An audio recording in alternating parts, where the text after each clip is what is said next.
Hi dear students, welcome to business studies class. So in last video we are seeing that what are the features of joint stock company. हमने last video में complete किया है कि joint stock company का features क्या है. Now I hope you got the clear concept about the what is mean joint stock company. Means the company it is formed by the stockholders or you can call by the shareholders. So shareholder में मिल के उनका पैसा contribution किया है company के लिए. तो सभी शेयर होल्डर मिलकर वो बिजनेस एक्टिविटी देखने के लिए काबिल नहीं होते, नहीं तो उनके पास टाइम नहीं होता. So they are going to select the board of director. So board of director select करने के बाद मतलब by election they are going to select the board of director. So board of director वो company का काम करने के लिए एक्सपर्ट लोग रखते हैं, मतलब कंपनी खुद नहीं चलाते, दे आर ओनली डायरेक्टर. तो आप कंपनी में काम करने के लिए वो एम्प्लॉयज मतलब वर्कर रखते हैं और वो भी एक्सपर्टीज रखते हैं, मतलब जिनका professional expertise they are going to place. मतलब मालिक तो शेयर होल्डर है, उन्होंने बोर्ड ऑफ डायरेक्टर सिलेक्ट किया, बोर्ड ऑफ डायरेक्टर ने वो कंपनी में काम करने के लिए लोगों को सिलेक्ट किया. सो ओनर डिफरेंट रहा, बोर्ड ऑफ डायरेक्टर डिफरेंट रहा और कंपनी में काम करने लोग वाले डिफरेंट है. So that is the joint stock company. So उसका merits now in this video we are going to see about the merits and limitations of joint stock company. तो जॉइंट स्टॉक कंपनी के क्या benefit है, क्या merits advantages है और क्या disadvantage और you can call the limitations. Okay, so which are the benefits and which are the limitations of joint stock company. So first फायदा और बेनिफिट क्या है, तो लिमिटेड लायबिलिटी रहेगी. अभी आपने सभी फॉर्म ऑफ बिजनेस ऑर्गेनाइजेशन देखा, सोल प्रोप्राइटरशिप देखा, पार्टनरशिप देखा और जॉइंट इनटू फैमिली बिजनेस देखा. तो उसमें क्या रहता है, सपोज बिजनेस के लिए तो पैसा ही चाहिए, दैट इज मस्ट. ओके, वो पैसा चाहिए तो आप क्या करते हो, लोन लेने के लिए बैंक में जाते हो. तो वो लोन लिया और वो चुकाने के लिए आप रिस्पॉन्सिबल रहते हो. वो लोन चुकाना नहीं पाए तो आपकी पर्सनल प्रॉपर्टी जो भी रहेगा, कार, बंगला, गाड़ी, कुछ भी रहेगा, वो बिक के आपको वो लोन चुकाना पड़ेगा. सो that is the unlimited liability, मतलब रिस्पॉन्सिबिलिटी आपके ऊपर बहुत सारी रहती है. But in case of joint stock company बहुत सारे लोगों ने मिलकर पैसा इकट्ठा किया है, तो एक तो वहाँ पे एक्स्ट्रा लोन लेने की कुछ भी आवश्यकता नहीं है क्योंकि बहुत सारे लोगों ने दिया है. पैसा चाहिए तो फिर से शेयर होल्डर्स बना सकते हैं, तो फिर से लोग जुड़ सकते हैं उस बिजनेस में. बट सपोज लिया है तो भी लिमिटेड लायबिलिटी, कम रिस्पॉन्सिबिलिटी रहती है उनके शेयर होल्डर्स के पास. क्योंकि मैंने 100 रुपीज़ दिया है, जब last class I told the example, तो पर्सनल असेट्स आर सेम. तो आप सपोज बिजनेस के लिए लोन लिया है तो वो चुकाने की जिम्मेदारी जितना आपने शेयर के नाम पे पैसा दिया है उतना ही रहेगी, उसके ऊपर आपकी जिम्मेदारी नहीं रहेगी वहाँ पे. और आपकी पर्सनल असेट मतलब कार, बंगला, गाड़ी, वो कुछ भी बिकने की जरूरत नहीं है वहाँ यहाँ पे, क्योंकि lot of share holders are joint there. तो सब ने बिका तो क्या हुआ. So such kind of situations are not going to be arise there. So जिनके ऊपर कम रिस्पॉन्सिबिलिटी रहती है, वो भी रिस्पॉन्सिबिलिटी कैसी रहती है, सपोज आपने 100 रुपीज़ का शेयर परचेस किया है बट सिर्फ आपने 80 रुपीज़ दिए हो. आपने परचेस किया 100 रुपीज़ का शेयर, बट अभी इस टाइम आपने सिर्फ 80 रुपीज़ दिया है, 20 रुपीज़ अब तक नहीं दिया. तो आप रिस्पॉन्सिबल, आपकी लायबिलिटी कितनी रहेगी, सिर्फ 20 रुपीज़ की आपकी लायबिलिटी रहेगी, मतलब सिर्फ 20 रुपीज़ आपको फिर से देना पड़ेगा. That is the liability. So आपकी पर्सनल प्रॉपर्टी के ऊपर कुछ भी असर नहीं होगा वहाँ पे. सो लायबिलिटी कम रहेगी. So up to the capital contribution, मतलब जितना आपने आप देने वाले हो उतना ही देना, उसके ऊपर कुछ भी नहीं लगता. So that is the main advantage of joint stock company. Second क्या है, transfer of interest. So already in first chapter I explain what is the transfer of interest. So business so easy in public company, मतलब अभी मैंने बोला है कि transfer of interest it is possible only in business, not in profession, not in employment. So हमने एक chart देखा था कि फर्स्ट चैप्टर में difference business, profession and employment, एक डिफरेंस का चार्ट देखा था. उसमें लिखा था कि ट्रांसफर ऑफ इंटरेस्ट मतलब अभी हमारा विश नहीं है कि वो बिजनेस करे, अभी मेरा मन नहीं है वो बिजनेस करने का, तो मैं वो बिजनेस दूसरे को दे सकती हूँ, मेरा बिजनेस दूसरे को चलाने के लिए दे सकती हूँ. So my interest I am going to transfer to another person. So ऐसा बिजनेस में पॉसिबल है, बट प्रोफेशन में नहीं होता, एम्प्लॉयमेंट में भी मुझे अभी डॉक्टरी में इंटरेस्ट नहीं है, मैं डॉक्टर का मेरा बिजनेस, डॉक्टर का मेरा हॉस्पिटल, मैं एक लॉयर को देता हूँ, ऐसा चलेगा क्या प्रोफेशन में? नहीं तो मैं बोली अभी मुझे टीचिंग में इंटरेस्ट नहीं है, मैं जाके अभी डॉक्टरेट करती हूँ, सो इट्स अ पॉसिबल है? It is not possible. So that's why with in profession और एम्प्लॉयमेंट मतलब हम लोग यहाँ पे काम कर रहे हैं, दूसरे के लिए काम कर रहे हैं। अभी मेरा काम क्या है, बिजनेस स्टडीज सिखाना, तो मैं क्या बोल रही हूँ, अभी मैं बिजनेस स्टडीज सिखाने के लिए इंटरेस्टेड नहीं हूँ, मैं इकोनॉमिक्स टीचर को देती हूँ। सो ये पॉसिबल है क्या? So it is not possible in case of, मतलब खुद का इंटरेस्ट दूसरों का ट्रांसफर करना प्रोफेशन एंड एम्प्लॉयमेंट में पॉसिबल नहीं है। बिजनेस में आप इंटरेस्टेड नहीं हो तो दूसरों को बिजनेस आपका बिक सकते हो, मतलब बिजनेस सेल करना दूसरों को दे सकते हो, that is the transfer of interest possible. But here it is easy in public company. अभी पब्लिक कंपनी क्या है, प्राइवेट कंपनी क्या है, ये कंटेंट खत्म होने के बाद नेक्स्ट वीडियो में हम देखेंगे पब्लिक कंपनी क्या है, प्राइवेट कंपनी क्या है। सिर्फ इतना ध्यान में रखो, पब्लिक कंपनी में गवर्नमेंट का भी शेयर्स होता है, खाली सिर्फ लोगों का नहीं, मतलब it is open for public. उस कंपनी का हम कॉमन पीपल हम लोग शेयर परचेज कर सकते हैं, उसमें गवर्नमेंट का भी शेयर रहता है। और प्राइवेट कंपनी में क्या है, गवर्नमेंट कुछ भी इंटरफेयर नहीं करता, सिर्फ उनका प्राइवेट जो भी 200 का सिर्फ वो 200 लोगों से, सिर्फ 200 लोगों से ही पैसा ले सकते हैं प्राइवेट कंपनी। तो सपोज वो कंपनी दूसरे को बेचना चाहते हैं तो वहाँ पे पॉसिबल नहीं। एंड पब्लिक कंपनी मतलब जो भी पब्लिक पास से पैसा लिए है वो दूसरे के लिए ट्रांसफर कर रहे हैं, दूसरा कोई मानक बन रहा है उस कंपनी का, दूसरा कोई बोर्ड ऑफ डायरेक्टर बन रहा है, तो यहाँ पे चल सकता है। Next, share can be sold in market और डिपेंड। अभी दूसरा कोई मानक बन रहा है तो मैंने शेयर लिया है, आई एम नॉट इंटरेस्टेड, तो मैं वो शेयर दूसरों को बिक सकती हूँ, that is the thing.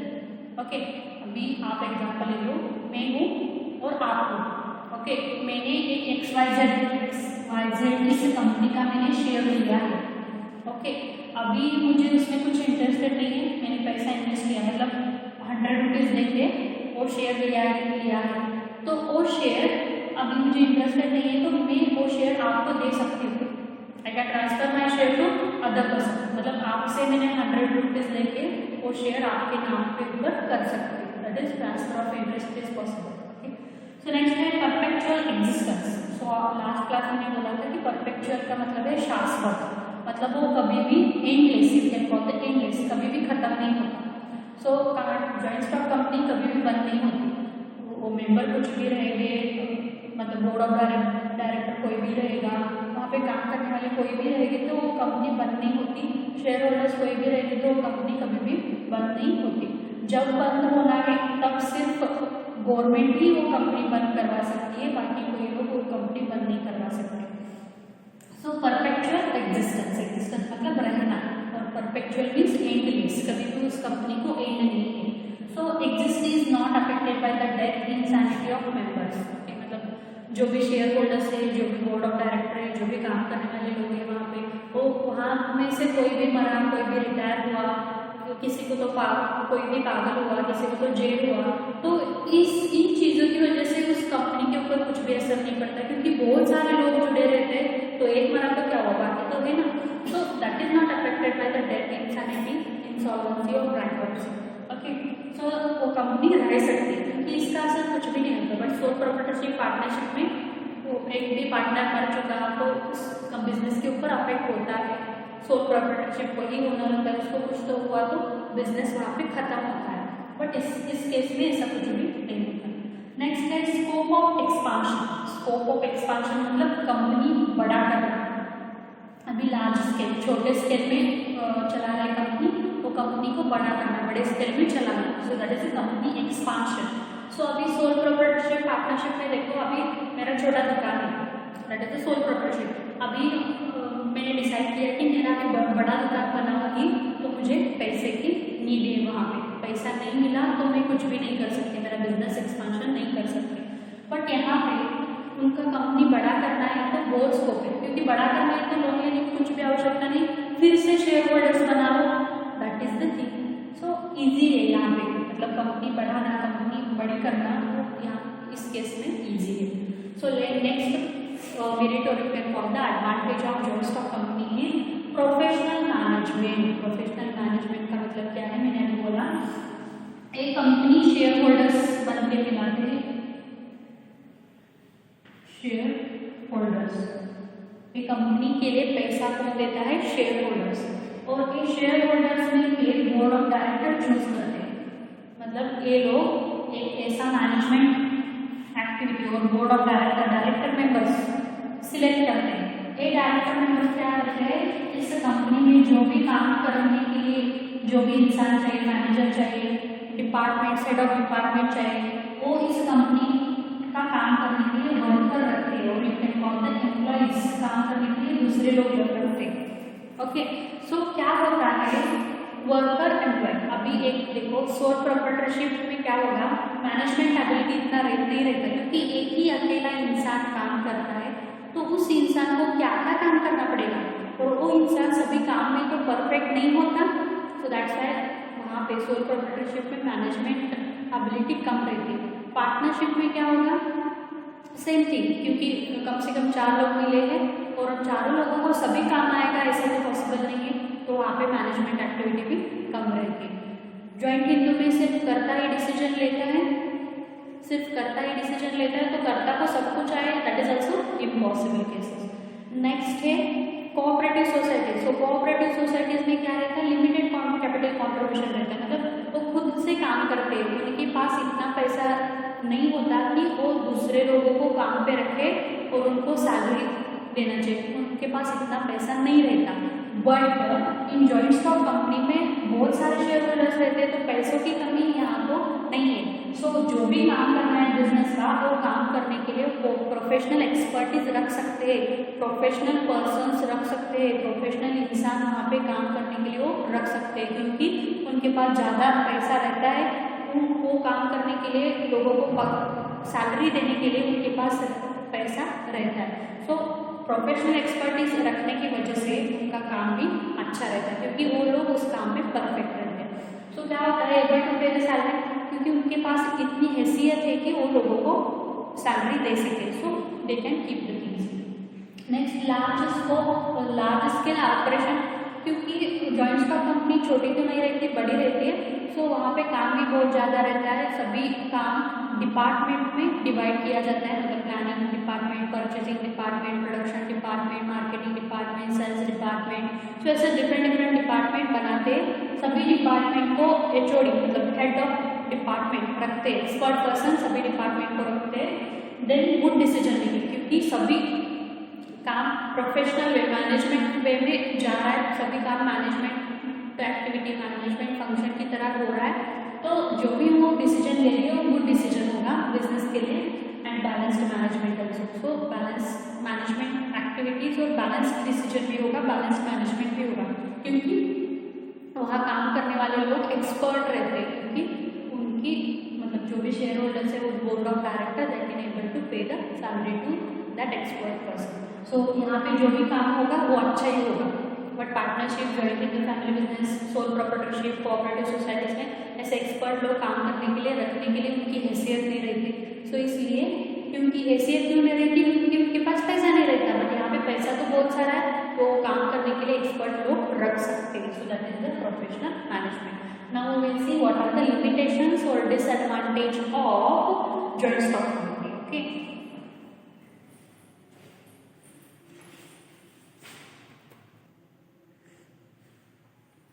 now let's see what are the limitations, or you can call the disadvantage of joint stock company.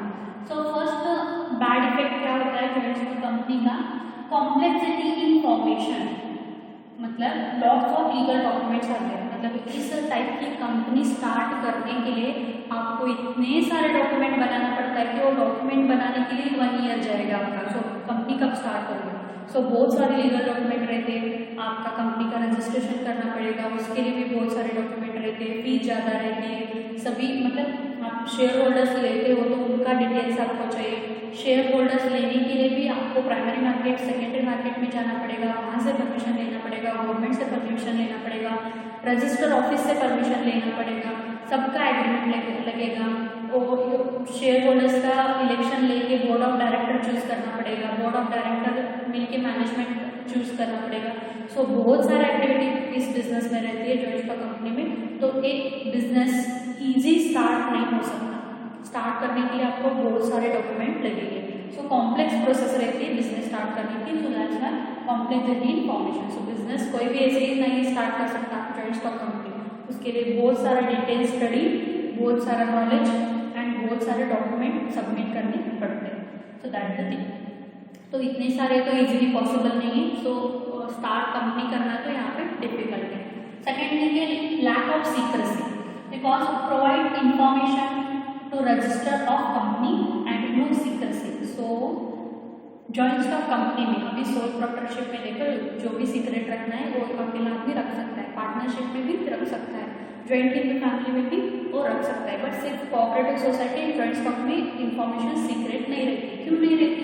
क्योंकि बहुत सारे लोग जुड़े रहते हैं। सो जो भी बिजनेस का डिसीजन लेना है वो सभी को पूछ के ही वहाँ पे लेना पड़ेगा। और जब भी आप आपकी कंपनी का रजिस्ट्रेशन करवाने चाहते हो, that is in ROC register office register of company, हमारे स्टेट में ROC रहती है, that is register of company करके एक गवर्नमेंट का ही रजिस्टर ऑफिस रहता है। सो वहाँ पे जाके आप आपके कंपनी का रजिस्ट्रेशन करवाना पड़ता है। तो वहाँ पे आपका कंपनी का सभी डिटेल इंफॉर्मेशन देना पड़ेगा, कितना प्रॉफिट हुआ, कितना लॉस हुआ, आपके पास शेयर होल्डर्स कितने जुड़े हैं, आप किस मार्केट से रिलेटेड हो, सभी इंफॉर्मेशन। वहाँ पे सीक्रेट कुछ भी नहीं रखना, सभी इंफॉर्मेशन देना पड़ेगा। सो दैट्स व्हाई इस बिजनेस का कुछ भी सीक्रेट इंफॉर्मेशन नहीं रहता। It is open to public, क्योंकि पब्लिक ने ही शेयर्स दिए हैं, लोगों ने ही शेयर्स दिए, तो उनको उस कंपनी के बारे में सब कुछ पता होना चाहिए। सो इस बिजनेस का सीक्रेट इंफॉर्मेशन कुछ भी नहीं रहती। ओके। और आपका जो भी ऑडिटिंग है, अकाउंट्स, वो भी गवर्नमेंट को दिखाना पड़ता है, ऑडिटिंग रहता है। सो वहाँ पे सीक्रेट इंफॉर्मेशन कुछ भी नहीं रहता, सभी ओपन रहता है। नेक्स्ट है impersonal work environment is obviously main disadvantage impersonal work environment, क्योंकि owner and management different due to large size, difficult to know the personal contact. अभी मैंने बताया कि सोल प्रोप्राइटरशिप में एक अकेला इंसान काम करता है, तो उसके पास जो भी कस्टमर है वो डायरेक्टली कस्टमर से बात कर सकता है, जहाँ से भी वो माल लेके आता है, जहाँ से भी वो प्रोडक्ट परचेस करके रखता है, उसके पास उससे भी उसका पर्सनल कॉन्टैक्ट रहता है, क्योंकि खुद ही सब मैनेज करता है ना। अभी सेम पार्टनरशिप में भी देख लो, कितने भी पार्टनर है वो सभी मिलके काम करते हैं, तो they know each other. That is joint in the family, सभी घर के ही मेंबर है, तो एक दूसरे को पता होता है कि हम ही बिजनेस की, हम ही बिजनेस चलाते हैं, उनको पता रहता है। बट जॉइंट स्टॉक कंपनी में क्या है, हमारे देश में से और आउटसाइड देश में से भी शेयर होल्डर्स आते हैं। तो मुझे पता नहीं कि मुझे पता नहीं कि मेरा भी कंपनी का और कोई दूसरा मालिक है, बट वो भी पता नहीं होता, क्योंकि बहुत सारे लोग जुड़े रहते हैं, सभी ने मैक्सिमम लोगों ने उनका पैसा उस बिजनेस में लगाया रहता है। सो सबको पर्सनली कॉन्टैक्ट रखना दैट इज डिफिकल्ट। मतलब मैंने शेयर्स परचेज किए उस कंपनी का, और कोई इंग्लैंड में परचेस करेगा, और कोई अमेरिका में परचेस करेगा, मतलब कहाँ से भी हम वो शेयर्स परचेस कर सकते हैं through out the India also. तो कर्नाटक से परचेस कर सकते हैं, महाराष्ट्र, गुजरात, एनीथिंग। सो वहाँ पे पर्सनल कॉन्टैक्ट किस से रखें, सो दैट इज डिफिकल्ट। सो हमें पता नहीं चलता कि कौन, मतलब उस बिजनेस से कौन कौन जुड़े हुए हैं, हमें पता नहीं चलता। और शेयर होल्डर्स मिलकर बोर्ड ऑफ डायरेक्टर बनाते हैं, बोर्ड ऑफ डायरेक्टर मिलकर मैनेजमेंट बनाते हैं, मैनेजमेंट एक्टिविटी। तो इन लोगों को, शेयर होल्डर्स को पता नहीं होता कि इस कंपनी में कौन कौन लोग काम कर रहे हैं, कौन जाके देखेगा वहाँ पे। They are not going to see, share holders are not going to interfere in the management activity of business. Share holders सिर्फ पैसा देते हैं, मैनेजमेंट में क्या चल रहा है वो नहीं देखते, सिर्फ पैसा देना, और उस बिजनेस में प्रॉफिट हुआ तो उससे डिविडेंड लेना, उससे प्रॉफिट लेना, इतना ही पता है शेयर होल्डर्स को। बाकी मैनेजमेंट का काम वो नहीं इंटरफेयर करते, कुछ भी करो हमें पर ईयर डिविडेंड देते। That is the thing of share holder. Okay. So सबको पहचान में रखना that is difficult in joint stock company. Partnership में पॉसिबल है, joint in the family possible है, कोऑपरेटिव सोसाइटी में भी पॉसिबल है, बट जॉइंट स्टॉक कंपनी से बहुत सारे लोग जुड़े रहते हैं। सो इसलिए पर्सनल कॉन्टैक्ट दूसरे रखना यहाँ पे डिफिकल्ट रहता है। नेक्स्ट है न्यूमरस रेगुलेशन, मतलब lot of number of regulations आ गए. सो कंपल्सरी ऑडिट रिपोर्ट्स और certificate from SEBI. What is the SEBI? That is the security and exchange board of India. Security का मतलब शेयर्स. ओके, सिक्योरिटी का मतलब पैसा और shares. Security and exchange board of India. ये सेबी क्या है हम 12th में पढ़े थे डिटेल में. सेबी क्या है, सिर्फ वहाँ से आपको सर्टिफिकेट लाना पड़ता है. जब भी आप लोगों से शेयर्स लेते हो, लोगों को शेयर्स देते हो, लोगों से पैसा लेके उनको शेयर्स देते हो, तब SEBI that is security and exchange board of India के पास से आपको सर्टिफिकेट मिलना चाहिए. तभी आपके पास वो हक होगा कि आप लोगों से आपके बिजनेस के लिए पैसा ले सकते हो. और ये बिजनेस इस्टेब्लिश करना बहुत सारा डॉक्यूमेंट और फॉर्मेलिटीज रहते हैं. वो हम 3rd चैप्टर में देखेंगे डिटेल क्या क्या करना पड़ता है बिजनेस एक्चुअली स्टार्ट करने के लिए. कौन सा डॉक्यूमेंट रहता है, मतलब सेबी में कैसा ज्वाइन होना, बहुत सारे डॉक्यूमेंट्स हैं. So we will see the in next chapter. सिर्फ क्या है यहाँ पे बहुत सारे रूल्स रेगुलेशन डॉक्यूमेंट्स लिखते हैं. ऑडिट होता है आपके कंपनी का, रिपोर्ट्स देना पड़ता है और सर्टिफिकेट चाहिए सेबी से. जब आपको सर्टिफिकेट सेबी से मिला तो ही आप शेयर्स दे सकते हो लोगों को. नहीं, हालांकि नहीं, आपको सेबी से सर्टिफिकेट लेना पड़ेगा. उसके बाद एक ऐसा कोई तो स्टॉक कंपनी से जुड़े रहना होता है, national security and exchange NSE और BSE. ओके, सो उससे जुड़ा रहना चाहिए. उनके तरफ से आपको शेयर्स मिल सकते हैं. बहुत सारी कॉम्प्लिकेटेड प्रोसेस है, वो हम डिटेल 12th चैप्टर में पढ़ेंगे.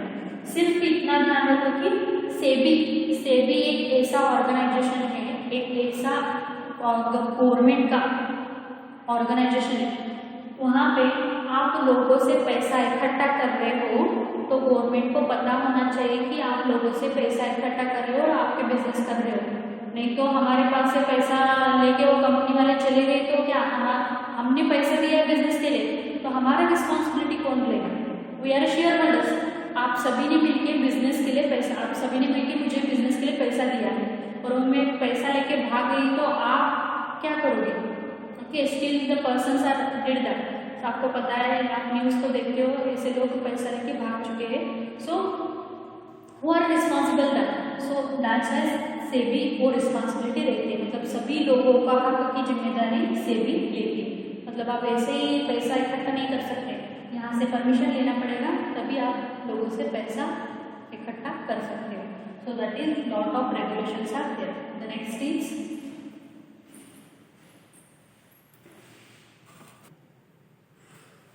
and the next limitation of joint stock company delaying decision making. So lot of approval levels are there.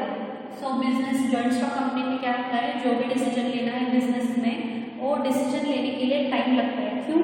क्योंकि वहाँ पे डॉक्यूमेंटेशन बहुत सारा रहता है. वो डॉक्यूमेंट कंप्लीट होने के लिए टाइम रहेगा, सबको बताना पड़ेगा, क्योंकि सीक्रेट कुछ तो नहीं रखना. तो कम्युनिकेशन प्रोसेस भी बहुत बड़ी रहती है यहाँ पे. सो जो भी डिसीजन लेना है बिजनेस का, यहाँ पे टाइम लगता है डिसीजन लेने के लिए. नेक्स्ट लिमिटेशन है ऑलिगारिक और you can call it democratic management. So oligarchic management means democracy. So rules by a few person. आपको सभी को पता है, जो भी बिजनेस का डिसीजन लेना है जॉइंट स्टॉक कंपनी में कौन लेता है? बोर्ड ऑफ डायरेक्टर लेता है. ठीक है, अभी सभी शेयर होल्डर्स मिलके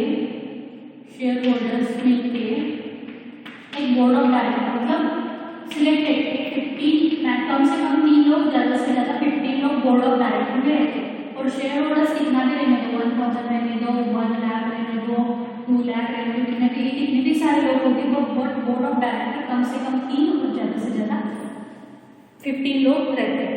और जो भी बिजनेस का डिसीजन लेना है इन बोर्ड ऑफ डायरेक्टर के हाथ में रहता है. So rules by a few person. So जो भी रूल्स रेगुलेशन बनाना है एक लोग नहीं बनाते, ये शेयर होल्डर्स नहीं बनाते. कौन बनाते हैं? Board of director. मतलब एक कम जो भी few people are there, they are going to make the rules, policies, regulation for their business. और डायरेक्टर एंजॉय द फ्रीडम. और इनको फ्रीडम है, कुछ भी डिसीजन ले लो, फ्रीडम है. बट इन्होंने पैसा दिया है ना बिजनेस के लिए, बट डिसीजन कौन ले रहा है? वो ले रहा है. सो जो भी शेयर होल्डर का इंटरेस्ट रहेगा, जो भी शेयर होल्डर का ओपिनियन रहेगा, वो वहाँ पे इम्पोर्टेंस नहीं रहता. अरे मेन मालिक कौन है? शेयर होल्डर्स है. इन्होंने भी बोर्ड ऑफ डायरेक्टर चूज किए हैं, बट कौन बिजनेस का डिसीजन लेगा?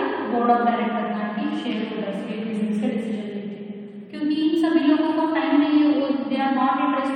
Otherwise it is process is like that, ये ऐसी एक्टिविटी है, क्योंकि शेयर होल्डर्स 100 रुपीज के लिए कौन देखने जाएगा?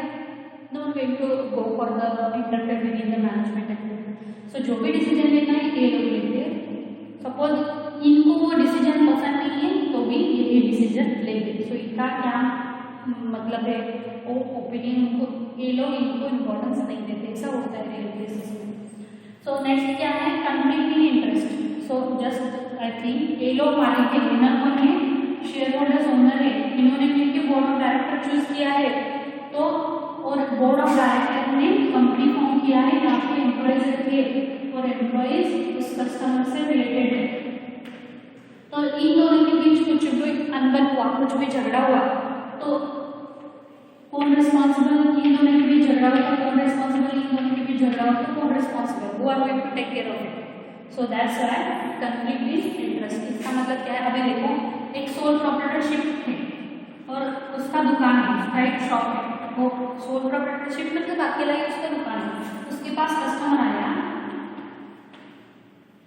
और उस प्रोडक्ट में कुछ तो डैमेज है, कस्टमर का कुछ तो कंप्लेंट है, तो वो डायरेक्ट मालिक से बात कर सकता है, डायरेक्ट ओनर से बात कर सकता है ना।